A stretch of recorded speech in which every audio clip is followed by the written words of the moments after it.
Gloria a Dios. Hermanos, el Señor les bendiga. Vamos a recibir el estudio de la palabra del Señor en este miércoles de estudio bíblico y nos vamos a Segunda de Pedro. Estamos estudiando Segunda de Pedro y le recuerdo que usted en su hogar pues lea cada día un capítulo, léalo 2 veces, medite y va a sacar mucho provecho de la palabra de Dios y va a crecer en el conocimiento y la gracia del Señor. Así que seguimos leyendo Segunda de Pedro, todavía estaremos quizás 2 semanas o 3, no sé, pero hay mucho material. Claro, la palabra de Dios es inagotable y hay mucho material. Así que siga leyendo su palabra de Dios, su Biblia en Segunda de Pedro. Y vamos a leer solamente el capítulo 1 ahorita y el verso 1. Porque vamos a leer capítulo 1, verso 1 ya. Dice así: Simón Pedro, siervo y apóstol de Jesucristo, a los que habéis alcanzado por la justicia de nuestro Dios y Salvador Jesucristo, una fe igualmente preciosa que la nuestra. Bueno, nada más quiero que note esta introducción. Simón Pedro, siervo y apóstol de Jesucristo. Y así con esto, hermanos, vamos a terminar hoy de hablar acerca del perfil bíblico del apóstol Pedro, el perfil bíblico del apóstol Pedro. Entonces, quisiera entrar ya de lleno, para que el tiempo nos permita bien, hablar de unos momentos especiales en la vida de Pedro, momentos especiales o eventos especiales antes de la resurrección. No sé si aquí tenemos algo, ¿sí? ¿Cómo dice ahí? Momentos especiales antes de la resurrección. ¿Y cuáles son? La revelación directa, la transfiguración, la resurrección. Ok, antes de la resurrección, Pedro tuvo estos 3 eventos especiales. Claro que hubo muchos más, pero solamente voy a mencionar estos por falta de tiempo y también para que nos den una idea del perfil bíblico de Pedro. Entonces, primeramente es la revelación directa del Padre Celestial. Él disfrutó de un momento especial cuando el Padre Celestial le dio una revelación directa, o sea, directa. Entonces, quisiera que viéramos que él contestó a la pregunta más importante del mundo, y la pregunta más importante del mundo es: ¿quién es Jesús? ¿Quién es Jesús? Y veamos cuál es esta respuesta, si me ayuda a leer. Revelación directa. Jesús es el Cristo, el Hijo del Dios viviente. Así que Pedro recibió esta revelación directa del Padre Celestial y entonces él la expresó, y esta es la respuesta a la pregunta más importante. Allá en Mateo 16:15 dice al 18, dice así: Él les dijo: ¿y vosotros quién decís que soy yo? Respondiendo Simón Pedro dijo: Tú eres el Cristo, el Hijo del Dios viviente. Entonces le respondió Jesús: Bienaventurado eres, Simón, hijo de Jonás, porque no te lo reveló carne ni sangre, sino mi Padre que está en los cielos. Y yo también te digo que tú eres Pedro, y sobre esta roca edificaré mi iglesia, y las puertas del Hades no prevalecerán contra ella. Ok, ya, o sea, lo leemos para que usted vea de dónde sale esta idea, ¿no? Ahí está, dice que el Padre Celestial le hizo esta revelación directa y entonces nos dice quién es Jesús, y dice que Jesús es el Mesías, el Cristo, el ungido de Dios para ser el último gran profeta, el último sumo sacerdote y el Rey eterno. Jesús es Dios Hijo encarnado, verdadero Dios y verdadero hombre. Jesús es el único Salvador del mundo. Y luego dice ahí, en esta roca, en esta confesión que que visto en esta revelación, en esta confesión, dice, la verdadera iglesia va a ser edificada, es decir, sobre Cristo mismo. Pero vamos a dejar aquí. Luego, viene la transfiguración. Es el siguiente evento importante en la vida de Pedro que marca su manera de ser y lo que cree acerca de Jesucristo. Vamos a ver aquí qué dice, por favor. Transfiguración muestra la divinidad de Jesús es Dios. Ok, la transfiguración ya habíamos leído. Yo quisiera que incluso lo leamos para que no nos detengamos. Mateo 17, 1, 2 y 5. Vamos a leer aquí. Ah, caray. No está. A ver, déjeme ver aquí. Mateo 17, sí. Porque habíamos leído Mateo 16. Pero bueno, no lo tenemos aquí. Ok, no hay problema, hermanos. Busquen Mateo 17 rápidamente. No hay problema. No pasa nada. Se nos escapó unos versículos. No pasa nada. Abra su Biblia. Y allá en sus hogares también. Mateo 17, 1 y 2. Cuando lo tenga dice amén. Y vamos a leerlo entonces. Mateo 17, 1 y 2 y luego el 5. 1 y 2 dice, 6 días después, Jesús tomó a Pedro, a Jacobo y a Juan su hermano y los llevó aparte a un monte alto. Y se transfiguró delante de ellos y resplandeció su rostro como el sol y sus vestidos se hicieron blancos como la luz. Y luego vámonos al 5 de una vez. Dice, mientras él aún hablaba, una nube de luz los cubrió.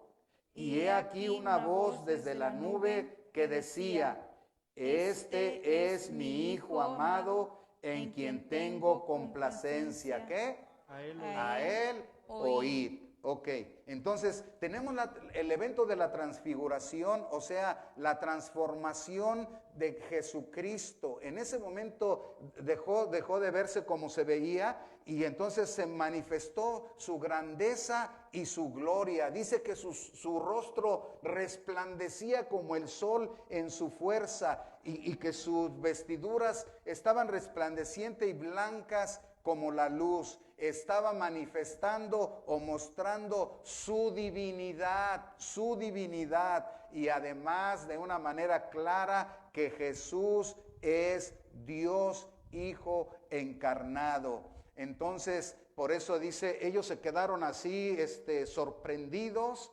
Y quiero que note cómo va avanzando. Mire, primero el Padre le revela, Jesús es el Cristo, el Hijo del Dios viviente, o sea, es Dios Hijo encarnado. Él recibió esa revelación, la confesó, pero después viene y hay una transfiguración, es la prueba fiel. Él lo vio con sus ojos, fue un testigo ocular de lo que pasó, entonces él podía entender, de verdad Jesús es Dios Hijo encarnado, yo lo vi resplandecer en su gloria, por eso este momento es tan importante para la iglesia y para la vida de Pedro. Así que, finalmente dice que se oye una voz cuando él está pensando, a lo mejor tenemos que hacer un altar o una enramada, una tienda para que ahí esté Moisés, esté Elías y esté Jesús. Y entonces no, viene una nube, la nube de la gloria de Dios y los cubre. Y entonces dice que se oye una voz que dice, este Jesús es mi Hijo amado, mi unigénito Hijo, es Dios Hijo encarnado. Y ahora lo que tienen que hacer la humanidad y lo que tiene que hacer la iglesia y los verdaderos discípulos de Jesucristo es oír a Jesucristo, a Él escuchen. ¿A quién debemos oír, hermanos? ¿A quién debemos oír? A Jesucristo. Bueno, vamos adelante. Hay otro evento especial en su vida que precisamente es la resurrección de Jesús. Juan 21, 14, Juan 21, 14, vamos a leerlo, dice así. Esta era ya la tercera vez que Jesús se manifestaba a sus discípulos, después de haber resucitado de los muertos. Así que ahora Jesús resucita, muere, resucita, y dice aquí, era la tercera vez que se manifestaba a ellos. Es decir, Jesucristo apareció resucitado, se presentó corporalmente resucitado ante sus discípulos, y ahorita, por lo menos en esta parte de la Escritura, dice, era la tercera vez que Cristo se manifestaba a ellos. Así que no podía haber confusión, como a lo mejor yo me lo imaginé, a lo mejor yo con tantos deseos de que el Señor no hubiera muerto, a lo mejor lo vi o fue un sueño o fue una ilusión. No, era la tercera vez que el Señor se manifestaba a ellos ya resucitado. Así que una vez más, Pedro fue un testigo ocular de la resurrección de Jesús. Pedro vio personalmente a Jesús cara a cara y lo vio resucitado. Así que eso probaba en la vida de Pedro, eso probaba que todo lo que Jesús dijo era verdad. Eso probaba que todo lo que Jesús anunció se cumpliría. Eso probaba que todas las promesas de Jesús son verdad y se cumple. Alguien diga gloria a Dios.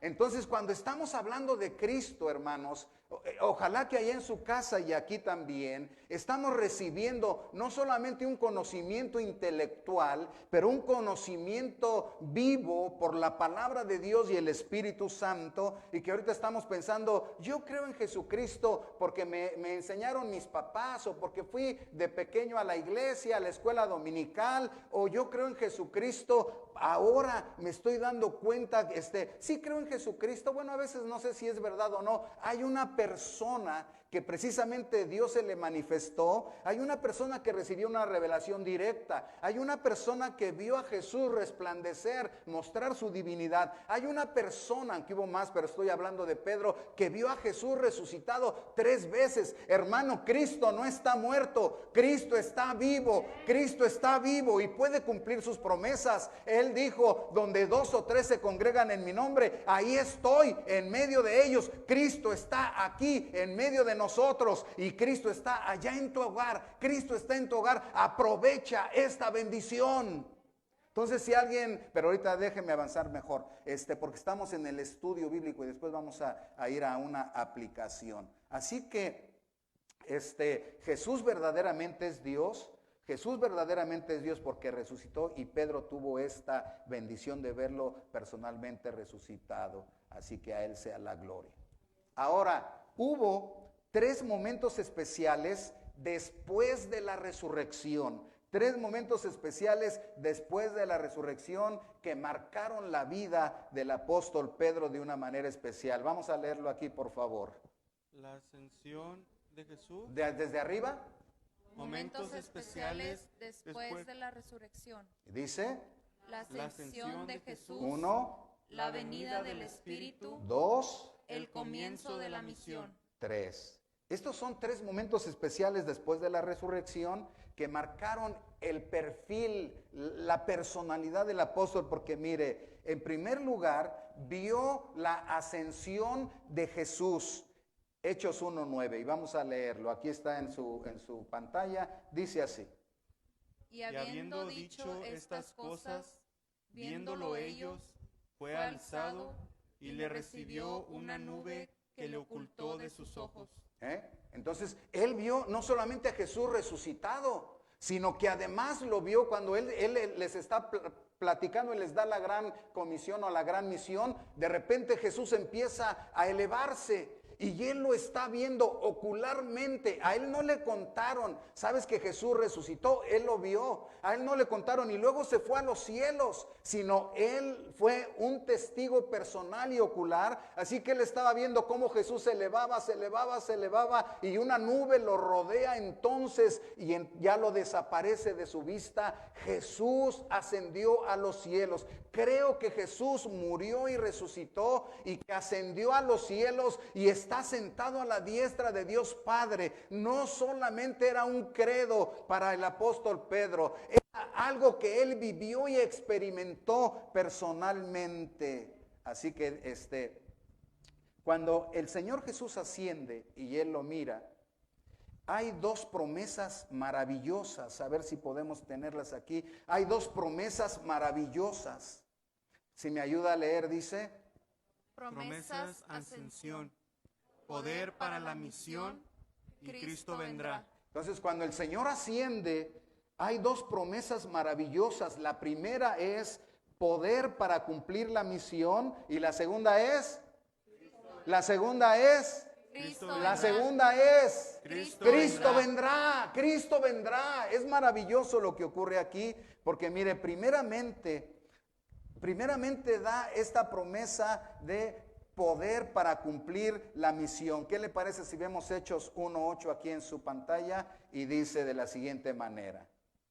Pero recibiréis poder cuando haya venido sobre vosotros el Espíritu Santo, y me seréis testigos en Jerusalén, en toda Judea, en Samaria y hasta lo último de la tierra. Así que la promesa maravillosa cuando Él va a partir hacia el cielo, ya les había encargado la misión, van a predicar el evangelio en todo el mundo. Sí, Señor, dice, pero ustedes van a recibir poder. No lo van a hacer en sus propias fuerzas ni en su propia capacidad, sino que el Espíritu Santo vendrá sobre ustedes y les va a dar poder para que ustedes cumplan la misión de Jesucristo. Así cuando esta obra Maranata empezó hace algunos años atrás, no habiendo nada aquí, entonces lo único que era la esperanza y la promesa de que Dios habría de levantar una obra. ¿Y cómo fue posible que se hizo? Por el poder del Espíritu Santo. A Dios sea la gloria.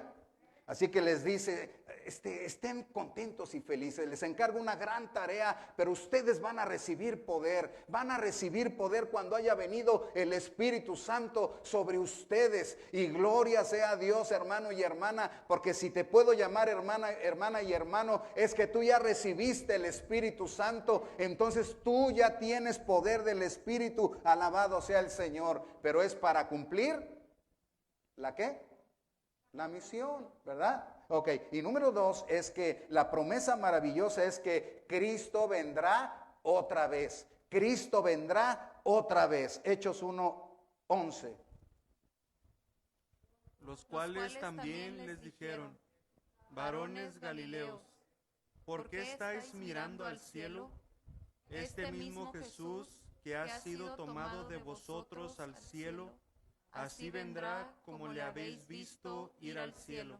Ya, el Señor Jesús les había dicho antes ya, yo me voy, pero voy a preparar lugar para vosotros y luego voy a venir y los voy a tomar y me los voy a llevar conmigo. Y eso ya Él se los había dicho antes en el ministerio de Jesús cuando Él estuvo con ellos. Pero ahora les recuerda cuando Él está ascendiendo y usted sabe que hay un sentimiento de el Señor se va y va a los cielos y quizás en cierta manera nos quedamos solos, pero no, cuando venga el Espíritu Santo, Pero además de ello les recuerda esos ángeles que están ahí mientras ellos están viendo a Jesús y lo están viendo partir. ¿Qué fueron sus palabras? No lo narra el libro de Hechos. Simplemente están mirando atónitos, sorprendidos cómo el Señor se eleva y vienen dos ángeles o dos varones y les dicen, ¿qué están mirando al cielo? Ese mismo Jesús que ustedes lo miran partir, de la misma manera va a regresar. Cristo vendrá otra vez. Cristo vendrá otra vez. La iglesia necesita despertar y la iglesia necesita volver a creer que Cristo regresa. Mucha gente llamada cristiana ya duda de la venida de Cristo porque han pasado ya 2020 años y de verdad Cristo vendrá y ocurren tantas cosas y el fin del mundo no llega, etcétera, etcétera. Se va perdiendo la fe, se va perdiendo la esperanza, se va uno acomodando mucho a las ideas del mundo y a veces hay gente cristiana que dice, bueno, si viene o no viene, tal vez fue una manera de ayudarnos a tener un poquito de esperanza, pero al fin de cuentas lo que vivimos aquí, pues vivimos bien. No, eso no es verdad. El Señor Jesucristo dijo, voy a regresar para llevármelos conmigo. Y entonces cuando Él asciende, la promesa es, Cristo vendrá otra vez. La iglesia necesita creer de corazón que Cristo regresa. Cristo viene, iglesia, Cristo viene. Ok, vámonos a la venida del Espíritu Santo. Ahí estuvo Pedro en la venida del... Vamos a ver las obras del Espíritu Santo, dice... Obras del Espíritu, bautismo, llenura y unción. A ver, que se oiga así con ánimo, dice... Obras del Espíritu, bautismo, llenura, unción. Qué bonito se oye así. Mire, Pedro fue testigo, y otra vez digo ocular, porque quiero que entienda, él estuvo ahí, de la venida del Espíritu Santo a esta tierra. El Señor se fue, pero envió al Espíritu Santo, y en el día de Pentecostés, una fiesta judía, el Espíritu Santo vino y cumplió eso que se llamaba la promesa del Padre, que Él enviaría el Espíritu Santo. Y les dijo el Señor, cuando Jesús resucitó, les dijo, ustedes quédense en Jerusalén hasta que venga el Espíritu Santo y reciban poder, una investidura de poder. Ahora, dice aquí la Escritura, que el Espíritu Santo vino, y bueno, vamos a leer la Biblia, Hechos 2, 1 al 4. Aquí está en nuestro proyector. Dice así. Cuando llegó el día de Pentecostés, estaban todos unánimes juntos, y de repente vino del cielo un estruendo como de un viento recio que soplaba, el cual llenó toda la casa donde estaban sentados. Y se les aparecieron lenguas repartidas como de fuego, asentándose sobre cada uno de ellos. Y fueron todos llenos del Espíritu Santo, y comenzaron a hablar en otras lenguas, según el Espíritu les daba que hablasen. Muy bien, lo que ocurre aquí es que tenemos las tres obras del Espíritu Santo en ese mismo día sobre los discípulos, los creyentes y sobre los apóstoles. Déjenme se lo explico brevemente.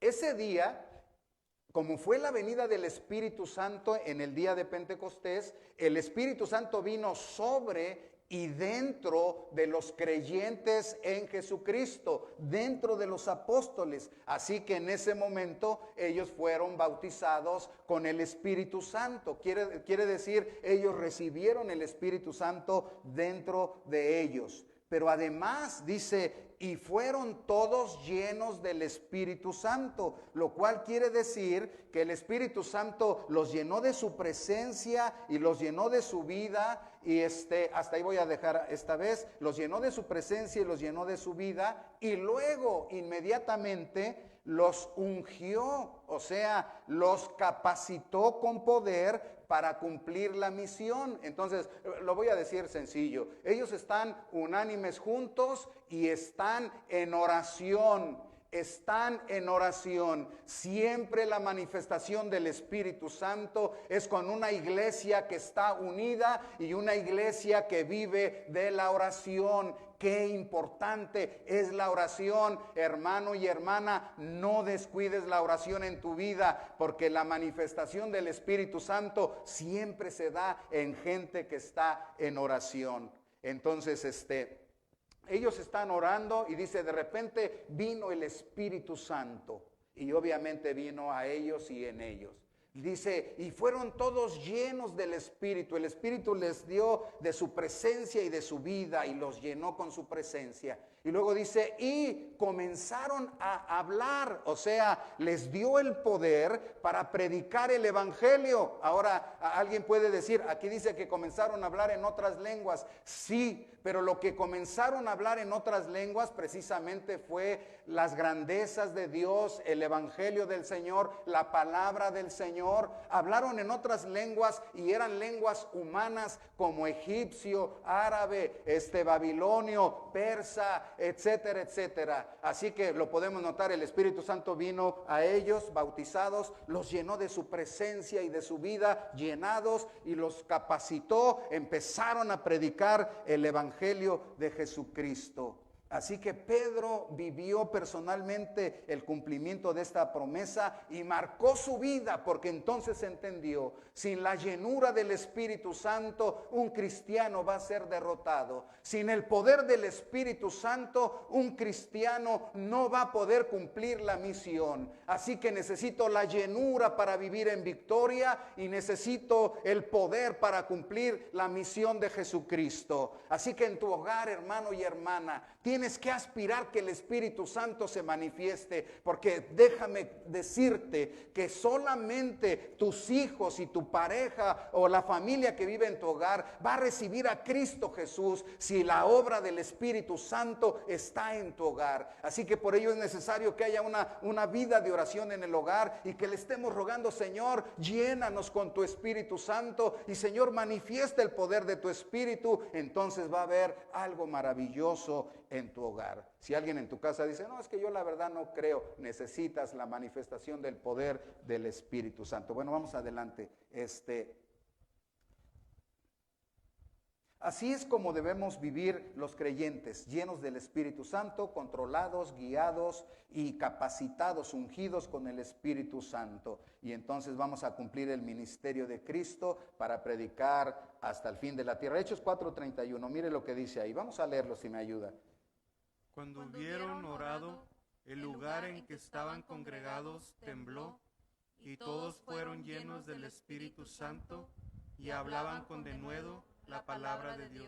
¿Se da cuenta lo que ocurre otra vez? Ya estamos hablando de más adelante de la venida del Espíritu Santo. Entonces Pedro es perseguido, se le impide hablar, se le amenaza y va con la iglesia, se reúne la iglesia y dice: ¿qué pasó? No, pues ya no quieren que prediquemos, nos quieren estorbar, nos llevaron presos y ya nos amenazaron. Que si no callamos nos van hasta llevar a la cárcel. Y entonces ellos dicen: ¿qué vamos a hacer? ¿Escondernos? No, se ponen a orar, no pares de orar. Señor, ya empieza a decir. Entonces lo que tenemos ahí dice que mientras ellos estaban orando,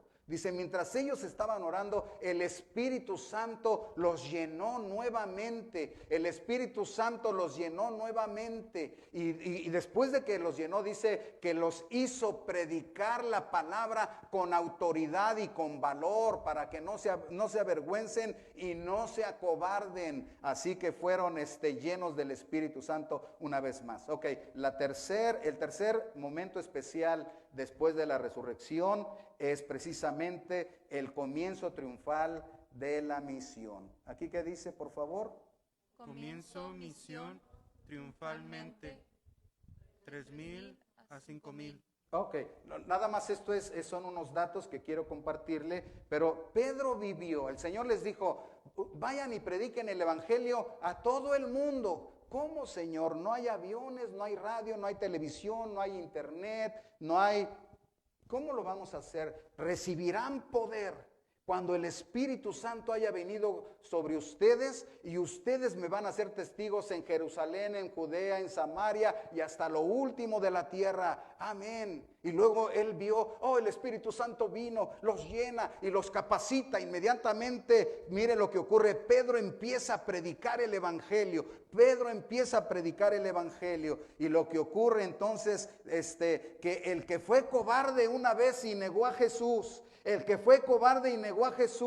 ahora, después de que el Señor lo restaura, después de que resucita, ahora después de que el Espíritu Santo lo está llenando, es un Pedro valiente, empieza a predicar el Evangelio de Jesucristo, empieza a decir que tienen que arrepentirse. Fíjese, se atrevió a decirles: arrepiéntanse y tengan fe en Jesucristo.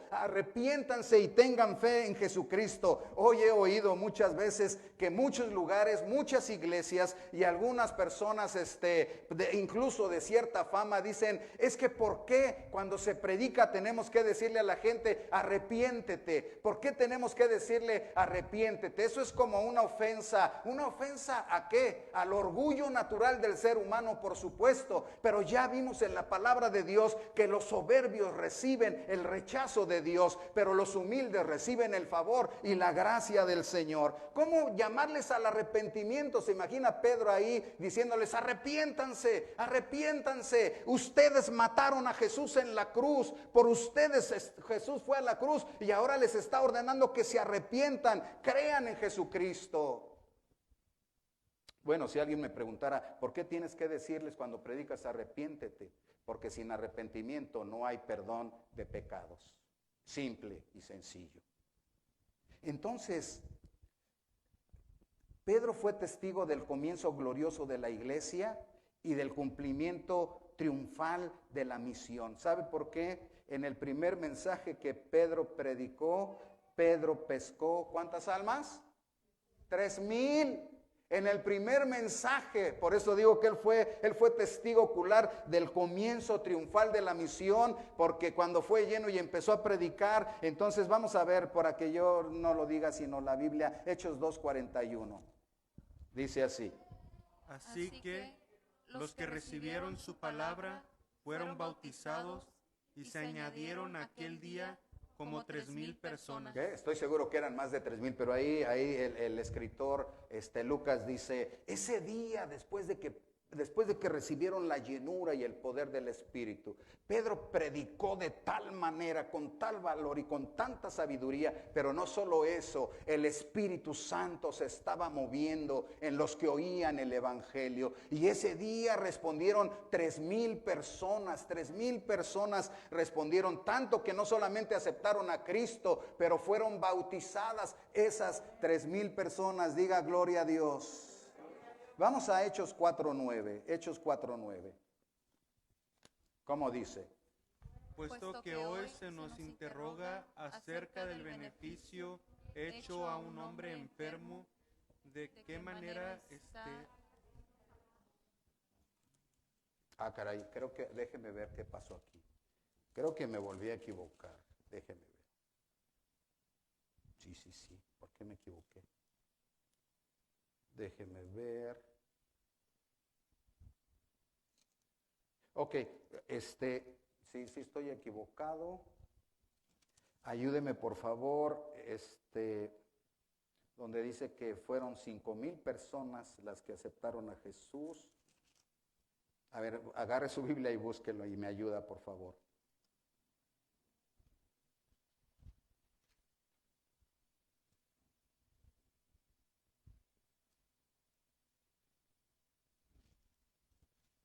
Allá en su casa ya lo halló, escríbanos y dice ahí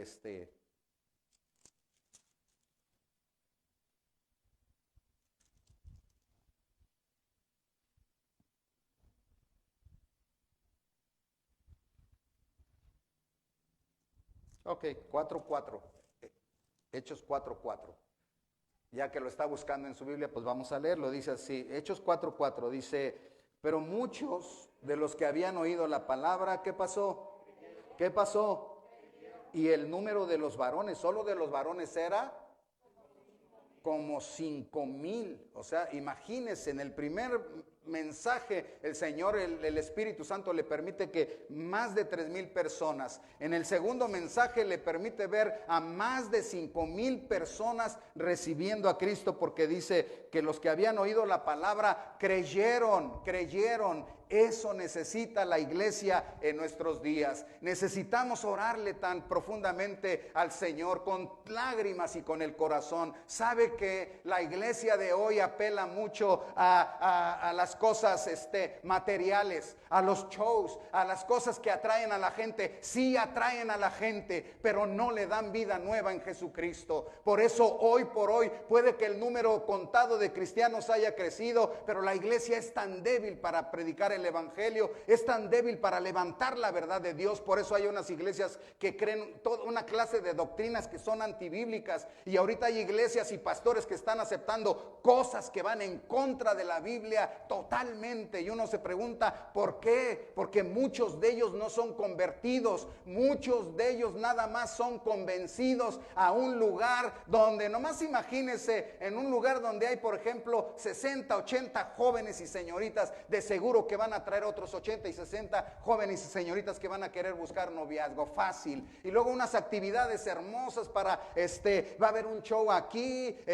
va a haber, todo es un show en este tiempo. No me quiero alargar, sino seguir con el estudio. Pero nomás lo que estoy diciendo, ¿sabe qué? La iglesia no está ganando gente para Cristo porque no está confiando en el evangelio de Jesucristo. La iglesia no está ganando gente para Cristo porque no está orando incesantemente con lágrimas: Señor, salva al pecador. Está diciendo, vamos a buscar a ver cuáles son los métodos para atraer gente, y nos vamos al mundo, y en el mundo dicen, ponles un show maravilloso, la gente va a ir. Y entonces la iglesia lo hace, la gente viene pero no recibe a Cristo, va a un lugar que le agrada ver algunos espectáculos y algunas actividades hermosas, pero no hay conversión. Aquí dice, creyeron y se bautizaron, creyeron y recibieron a Cristo Jesús.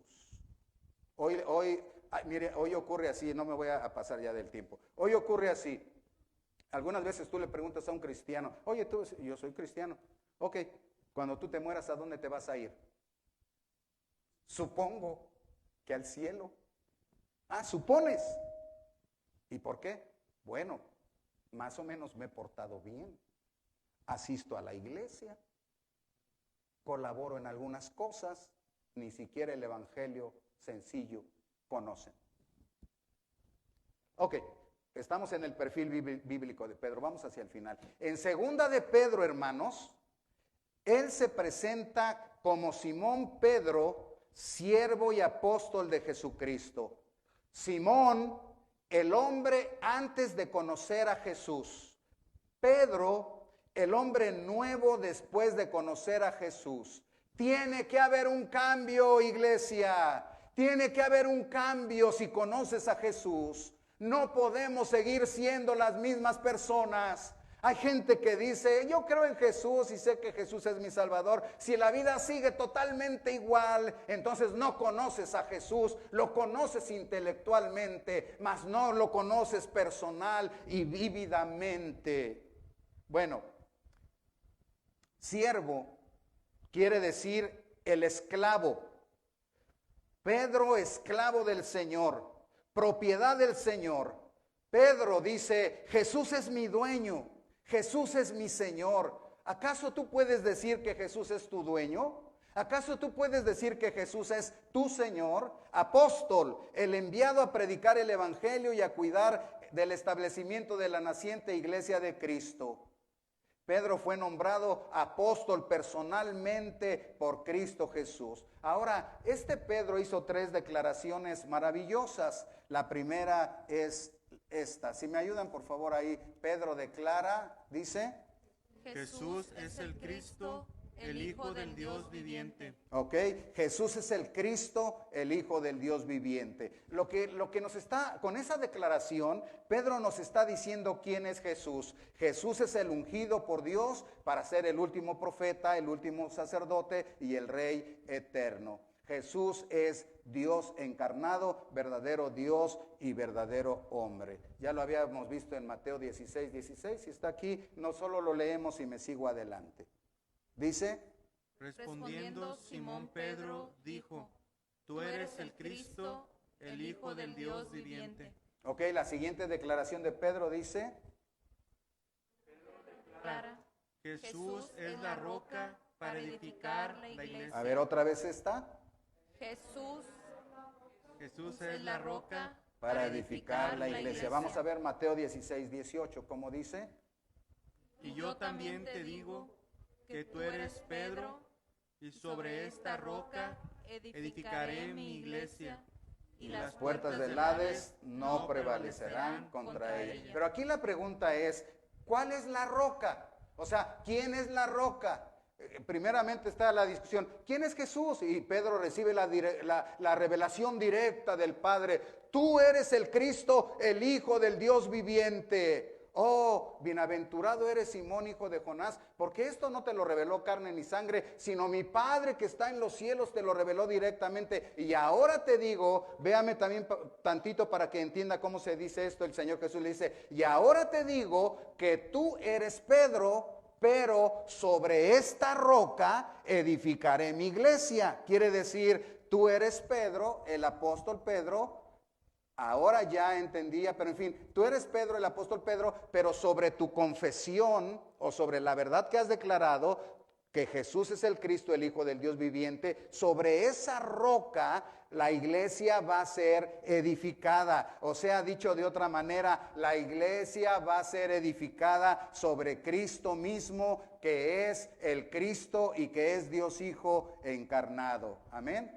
Bueno, vamos a ver si es cierto, porque algunos dicen que Pedro es la roca donde se edificó la iglesia. Bueno, ya se ha comprobado muchas veces por la escritura y por la práctica que la iglesia no puede estar edificada en un hombre común como yo, pecador, falla, débil, sino está edificada sobre Dios Hijo encarnado, el único Salvador del mundo, el Cristo, el Mesías. Pero Pedro dijo esto, mire, Hechos 4:11, vamos adelante, dice Hechos 4:11. Este Jesús es la piedra reprobada por vosotros los edificadores, la cual ha venido a ser cabeza del ángulo. Pedro no está diciendo, es que yo soy la roca. Usted lea la Biblia, ya la ha leído, estoy seguro, y nunca Pedro dijo, Jesús me dijo que yo soy la roca donde va a edificar su iglesia. Nunca se dice tal, porque eso sería una blasfemia. Pero Pedro sí dijo, no solamente una vez, después lo repite en la carta de Pedro, en sus cartas lo vuelve a repetir. Él dice que Jesús es la piedra que desecharon los judíos y que ha venido a ser la piedra que es la cabeza del ángulo, o sea, la piedra especial, la piedra más importante donde la iglesia del Señor sería edificada. Así que la piedra es Cristo Jesús, pero no solamente como Cristo, porque muchas iglesias dicen, pues nosotros creemos en Cristo, pero la piedra donde se funda la iglesia tiene que ser esta, es Jesús, el Cristo, el Hijo del Dios viviente y el único Salvador del mundo. Los que creen esto de corazón son parte de la iglesia y son formados como la iglesia de Dios. Bueno, vamos a seguir para que el tiempo no me gane. ¿Cuál es la última declaración de Pedro? Dice, Pedro declara, Jesús es el único Salvador del mundo. Dígalo otra vez. Pedro declara, Jesús es el único Salvador del mundo. San Pedro declara.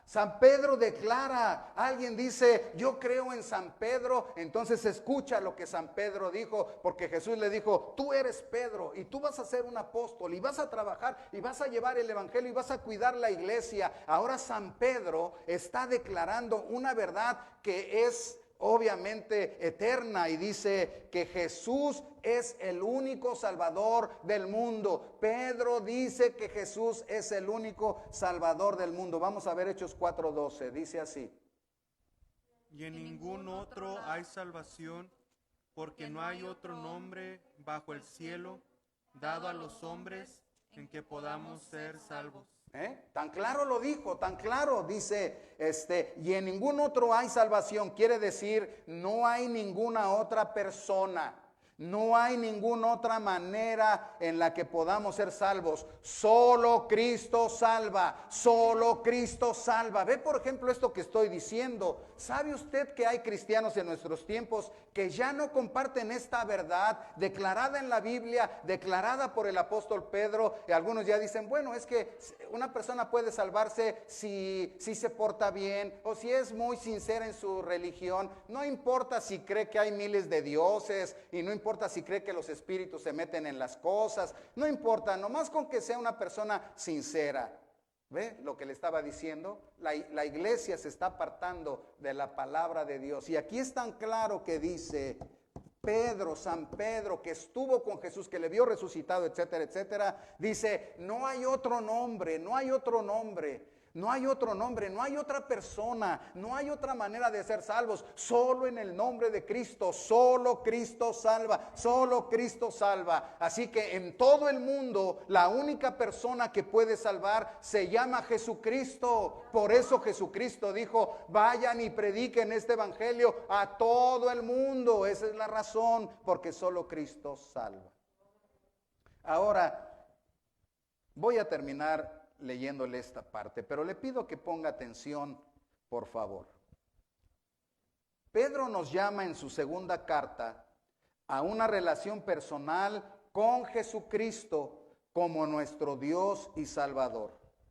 Él tuvo esa relación cara a cara, de persona a persona con Jesús, y nos invita a tener una relación profunda de corazón a corazón con Jesús.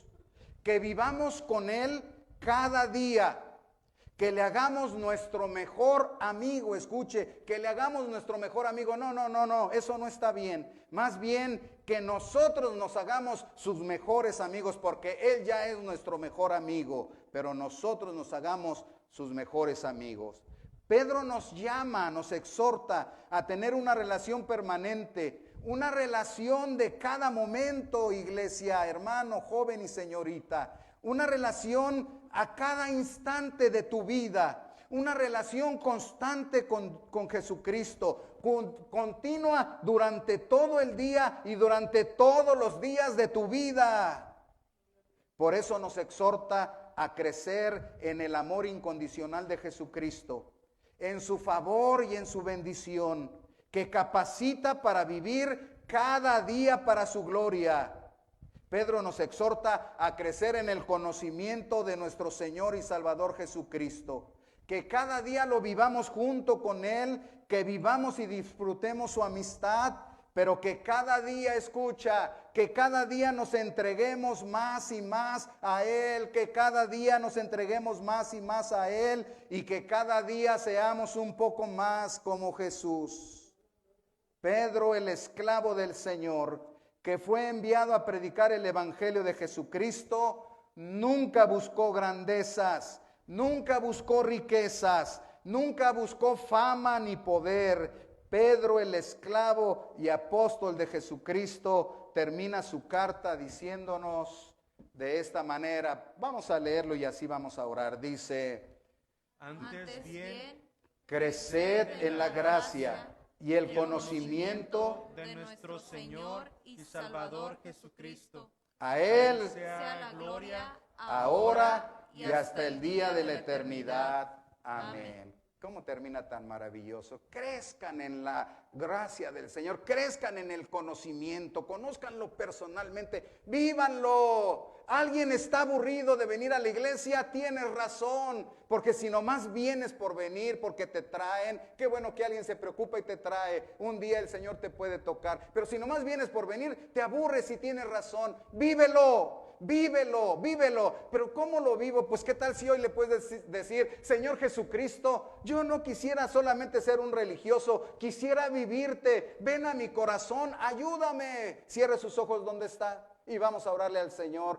Señor, ayúdanos a orar en esta hora. Espíritu Santo, ayúdanos a orar, porque siempre que la iglesia está en unidad y en oración, hay bendición y vida eterna. La manifestación de tu presencia, Espíritu Santo, se mueve poderosamente. Así que ayúdanos a orar en esta hora con sinceridad y fe, y que cada persona aquí en el templo y allá en sus hogares esté orando, Señor, con todo fervor y con todo amor. Oh, por favor, Espíritu Santo, toca a cada persona y dale una palabra en sus labios de oración para que pida. Señor, queremos vivir a Jesucristo, queremos experimentar a Jesucristo, queremos un conocimiento personal, un conocimiento profundo, un conocimiento permanente. Queremos vivir a Cristo cada día, que sea nuestro amigo y nosotros amigos de Jesús. Queremos ser más como Él y vivirlo a cada momento, a cada instante de nuestra vida. Señor, por favor, ayúdanos. Espíritu Santo, muévete. bendice. Si alguna persona no tiene a Cristo como Salvador, Espíritu Santo, tócale, tócale, para que no tenga una religiosidad falsa, para que no tenga una religiosidad externa, porque será aburrido y algún día va a dejar de creer. Pero toca, Espíritu Santo, para que crean en Cristo con el corazón, sea su Señor y su Salvador, le entreguen su vida, sea su amigo y lo vivan, porque es maravilloso vivir la vida junto con Cristo. Esa es la verdadera felicidad, y quieres que la compartamos y que la vivamos y que le digamos a otros que solamente hay felicidad en Cristo. ¿Lo deseas?